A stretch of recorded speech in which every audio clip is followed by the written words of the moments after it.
I have been espousing vertical farming for years. I knew it would not fit just anywhere, but there are excellent considerations that could make vertical farming successful if we follow my conception of it. As far as I'm concerned, the failure of current vertical farms will stop any consideration for doing so for possibly decades. These current vertical farms that have failed did so because they only did part of what was needed to make vertical farming successful. This deserves a good talk about.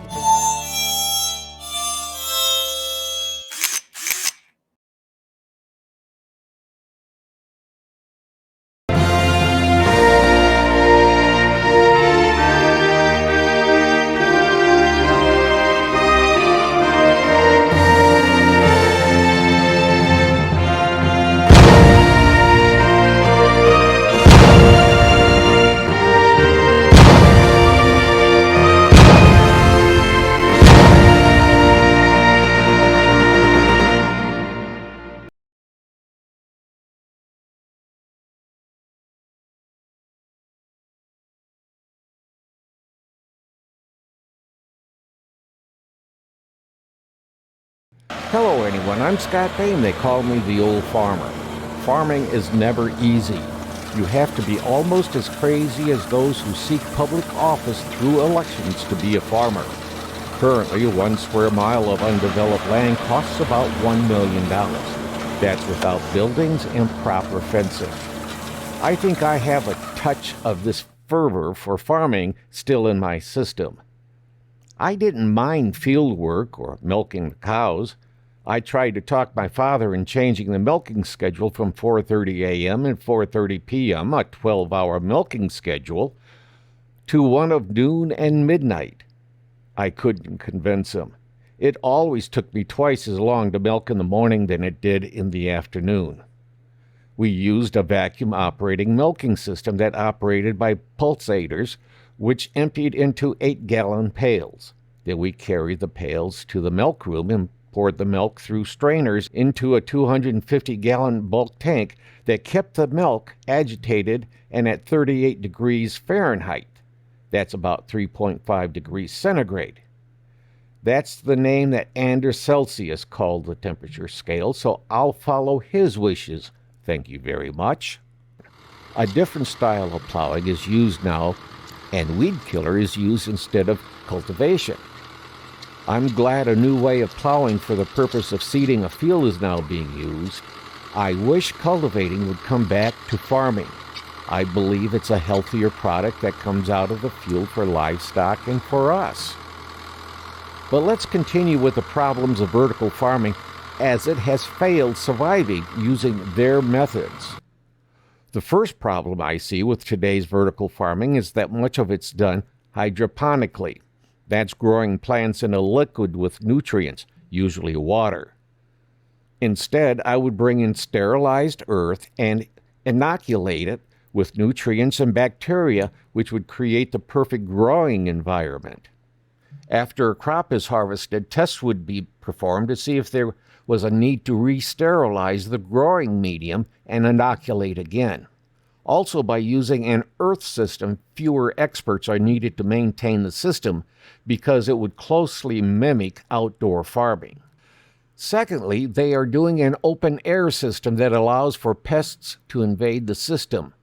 My thinking is that any air drawn inside or expelled should be through HEPA filters that could be cleaned and reused, and by using a positive air pressure atmosphere, that is, the air pressure inside would be a bit higher than what it is outside, it makes it much more difficult for contaminants to get inside with all the flow of air being outwards, reducing the possibility of contamination of the environment. As an additional step, I would have the incoming air radiated with ultraviolet light to further reduce contamination. In essence, the operation would be as much a clean room as the most sterile clean room found in a biohazard laboratory, which is a level 4 that would deal with the most dangerous pathogens. More simply, we need to keep the critters out, with some exceptions such as bees, of this space, where the usual biohazard laboratory is designed to keep the critters inside. Third, I would store the seeds for at least 3 months in an oxygen-free environment. I would consider using one of the noble gases. Fourth, I would try to grow crops that would bring in the most revenue. Coffee, cocoa, and pineapple along with the best tomatoes ever tasted in wintertime. Yes, you can grow lettuce. I would also do sprouts for eating.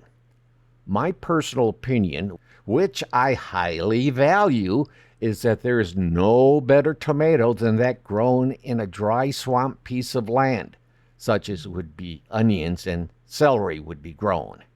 That's why I treasure Michigan tomatoes. Just about the best tomatoes available. So let's grow them in the vertical farm in the wintertime. You couldn't compete in the summertime, but boy, a Michigan tomato in the wintertime, it's almost heaven. Fifth, automation. By growing the crops as closely to an open-air farm as possible, many of the automation systems could be implemented. They would be just a heck of a lot smaller than what would be found on a traditional farm. This could open up the possibility of growing grain crops because there are systems already invented and starting to enter agriculture that could totally automate the system. Yes, I could offer many types of flours for baking, as well as seeds for eating and growing, but also finished products such as breakfast cereal and bread, just to give a couple of examples. Top-tier end products will return the most bang for the buck, as well as being able to offer coffee, cocoa, and other crops that have been grown in the perfect environment to a desired end product. I don't think anyone would debate what I have said so far as the optimum environment for growing crops. They may debate dropping hydroponics as the growing medium. My exception would be for growing sprouts. It is easy with a hydroponic system to lose control of the environment. It may be needed while in space, but hydroponics is about as sensitive as a case of nitroglycerin in the back of an old buckboard bouncing across a field. We are seeing investors backing away from vertical farming with current systems of operation. They're not making money. The problem is not vertical farming, but how vertical farming is operated. I wouldn't be a bit surprised if these people would fail running a traditional farm. There are two main differences between what is failing now and what will make vertical farming succeed. This is where the big investment comes into play to help offset some of the plant startup expenses and add additional revenue to the system. But before we get into the specifics, I see it as a way that the several tribes could create legitimate employment that would increase the self-respect of the tribe. No longer would they be living in poverty or off the gambling houses for an income. This would truly be the highest sort of pride and the stability for the whole tribe. The engine for the vertical farm would be created by drilling a hole in the ground. I'm thinking in most cases it would be less than 20,000 feet. What we need is to go down deep enough so that we could have a closed-loop system of super steam that would drive steam turbines to provide the power to operate the environment for growing crops. In some places, it could be drilling down 200 feet or so. It all depends on how far down will we need to drill to find the heat we need to get super steam. Before the steam is sent to the cooling towers, it would be offered for sale to an enterprise center through thermal insulated plumbing. Bakeries could use the heat to operate their ovens, and depending upon the temperature of the steam, light industry where high temperatures are needed, as well as for heating and cooling through the use of heat pumps. Additional electricity could be sold, first to the enterprise community and the tribe, then sold to electric companies to supplement their own systems. Cooling towers would cool the water to a safe temperature, and the cooled water at whatever the appropriate temperature should be, is deposited into a pond where fish could become an additional crop. This is the key part of a vertical farm system that must be in place before the rest will work. Would it be worthwhile to just put in the power generating equipment? Probably in most cases the answer would be no. However, combining a thermal power station that runs off of geothermal energy powering the farm eliminates one of the major costs of operation, running the lights, and the energy needed to do so. By creating its own energy source with enough surplus to sell turns at expense into one part of the profits, while allowing it to mimic open-air farming and growing environments for specialty and seasonal fruits and vegetables in an earthen system, reducing the requirements of specialized staff and specialized equipment. And by using a part of the cooling system for additional income in two specific ways, steam and fish, can make the vertical farm almost cost-free for growing specialty crops and the most healthy food, which will garner the highest prices. Just as with most open-air farms, there is more than one revenue-generating stream that supports the farm. By placing these environments in areas that do not support typical farming, it creates an economic system as well as premium quality foods which supports the community. Would there be problems? Yes, many. For example, if such a venture were placed in Denver or Flagstaff, Arizona, the well would be closer to 30,000 feet before heat could be discovered to create closed-loop super steam systems. Definitely not a good location at first glance. Let the experts figure out the possibilities for such areas. As for water usage, if water recycling, which is found in the cities of Phoenix, Arizona, or Las Vegas, Nevada, the water usage should not be a strain on the most arid environments. The crops will absorb a level of water that will have to be replaced, as well as offsetting any evaporation that is occurring.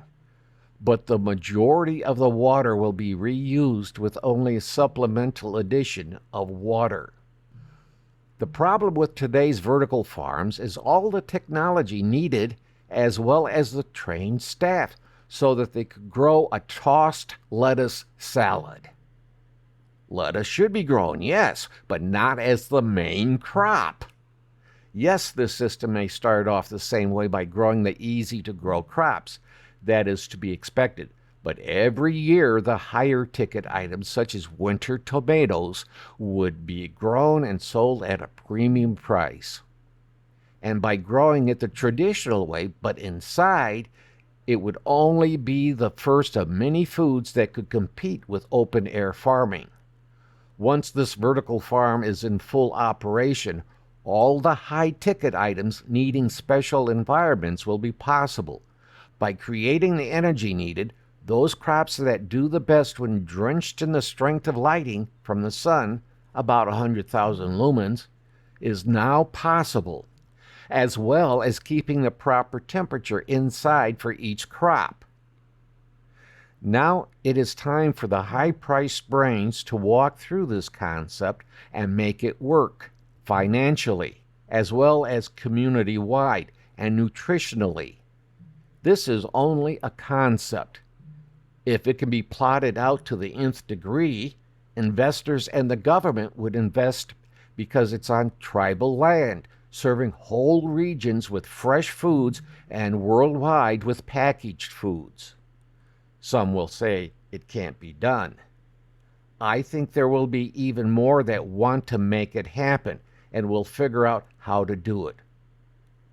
Which side of this equation do you stand? Your input is needed in the comments below.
Thank you for watching.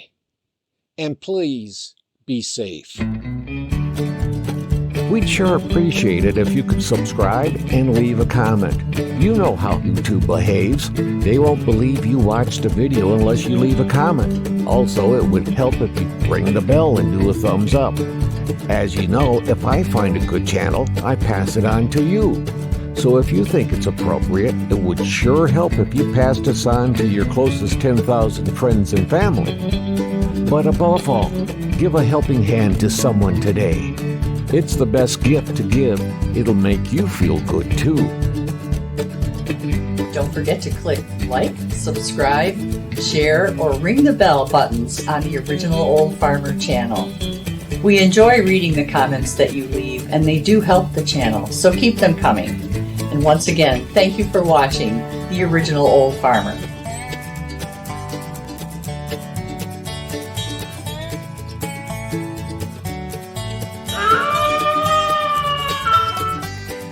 The VFW National Home for Children, providing families of veterans and active duty military opportunities for growth and development in a nurturing community.